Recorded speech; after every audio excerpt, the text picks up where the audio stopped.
I'd like to thank APOA for allowing me to give this talk on utilizing the novel Proximal Femur Maturity Index for predicting skeletal growth in patients with idiopathic scoliosis. I have no disclosures. Now, many skeletal maturity parameters are used for assessment of growth.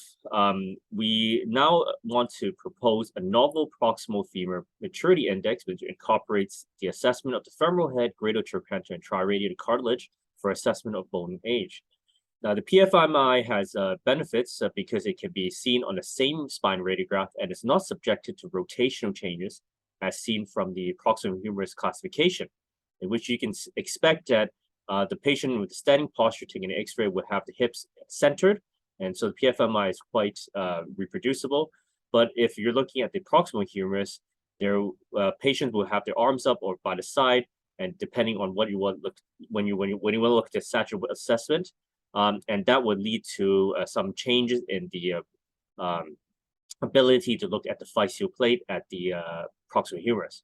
And we also know that Risser sign, despite being on the same X-ray, has a lot of flaws and its ability to assess peak growth. So the aim of the study is to determine the utility of the PFMI in the ASI patients. So this is a scheme that we created across 6 expert reviewers with more than 700 radiographs. This is the classification looking at from grade 0 to 6. So grade 0 will be pre-adolescent. We're looking at whether the epiphysis is smaller than the metaphysis femoral head and whether the greater trochanter is smooth in shape, as you can see here. In the grade 1 or acceleration phase, you will see the epiphysis is larger than metaphysis and the greater trochanter is tapered in shape. Now, at the pre-peak, you would expect to have lateral beaking of the femoral head and triradiate cartilage still open with triangular shaped greater trochanter. At grade 3, this is where the peak growth spurt occurs. You would expect to have medial beaking as well. So there is capping on both sides as well as a trochanteric notch visible. Now at this stage, you would expect that the triradiate cartilage is starting to close, but not close yet. And at post-peak, you expect that the triradiate cartilage is closed with narrowing of the physeal plate of the femoral head, as well as some fusion of the middle physis at the greater trochanter. At 5 and 6, we're talking about the end of growth. So growth deceleration will be when there's closed physis with a visible scar at the femoral head with complete closure of the greater trochanter. And of course, at grade 6, everything is fused. Now, we looked at all patients with Risser 0. We assessed their hand and wrist radiograph as well as their whole spine X-ray to do all these measurements and also compare it with the bone age.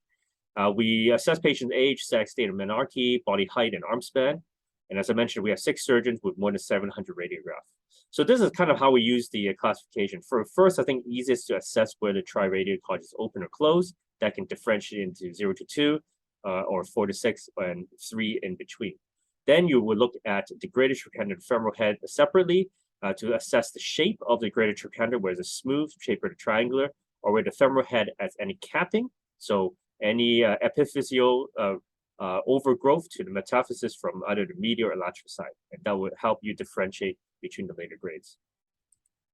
So for our results, we plotted all the growth assessments for standing body height, arm span, and sitting body height, as you can see here.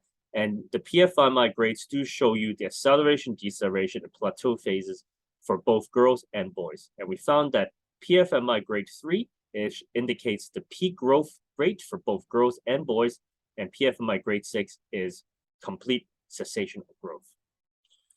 So in conclusions, PFMI has 7 grades. You have to remember that grade 3 is the peak height velocity, grade 6 is growth cessation, and it is able to denote the acceleration, deceleration phases of pubertal growth.